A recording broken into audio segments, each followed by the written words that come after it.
নিপুণ হাতে সাদা কাগজে কালো কালির আঁচড়ে ফুটিয়ে তোলা হচ্ছে বিভিন্ন আরবি হরফ। একসময় যে যুবক হাতের লেখা খারাপ বলে শিক্ষকের কাছে বকুনি খেত, আজ সে নিজ হাতেই লিখে ফেলেছেন সম্পূর্ণ কোরআন শরীফ। কম্পিউটার থেকেও মনে করেন হাতের লেখা যত সুন্দর হয়েছে কম্পিউটারও অত সুন্দর করতে পারবে না, মানে এত সুন্দর হয়েছে বলা বাইরে। হাতের লেখা সুন্দর হলে বেশি নম্বর দিব, শিক্ষকের বলা এই কথাই যেন অনুপ্রেরণা হিসেবে কাজ করেছে নীলফামারীর যুবক সেলিম উদ্দিন রেজার জীবনে। মাত্র ১৯ বছর বয়সে নিজ হাতে ৩০ পারা কোরআন শরীফ লিখে এলাকায় রীতিমতো সাড়া ফেলে দিয়েছেন এই যুবক। আরবি লেখা খুব খারাপ ছিল আমার ওই সময়। হুজুর বলছিল যে যার হাতের লেখা সুন্দর হবে তার পরীক্ষার নাম্বার খুব ভালো দিবি। এই জন্য আমি চেষ্টা করেছিলাম যে হাতের লেখা সুন্দর করার জন্য।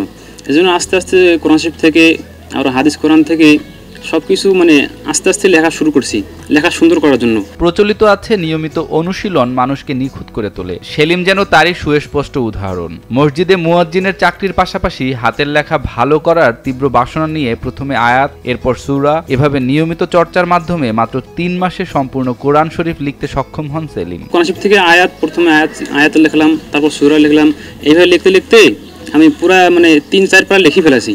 তারপর চিন্তা করলাম যে ৩ পারা লিখে ফেলেছি, তারপরে যে পুরো কোরআন শরীফ লিখি, হাতের লেখাও সুন্দর হবে এবং হাতের লেখা কোরআন শরীফ একটা হবে। আর এই লেখাটা আমি প্রায় ৩ মাস ধরে লিখতেছি। ছেলেটা যে এরকম যে কষ্ট করে লেখছে হাতে কলমে, এবং অনেক মসজিদ থেকে মুয়াজ্জিন সাহেব বা ইমাম সাহেব আসতেছে এবং অনেক গণ্যমান্য লোক দেখতেছে, এবং আমাদের এলাকাবাসীও তার প্রশংসা করছে। হাতে লেখা এই কোরআন শরীফ জীবদ্দশায় দেখতে পেয়ে নিজেদের সৌভাগ্যবান মনে করছেন স্থানীয়রা। এই মহৎ কাজ করে এলাকাবাসীর দোয়া ও ভালোবাসায় সিক্ত হচ্ছেন সেলিম উদ্দিন রেজা।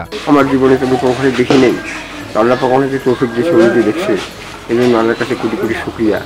আমার এই মুয়াজ্জিন দীর্ঘ কয়েক বছর থেকে এখানে আছে, হ্যাঁ, বেশ ভালো লোক, ভালো ছেলে।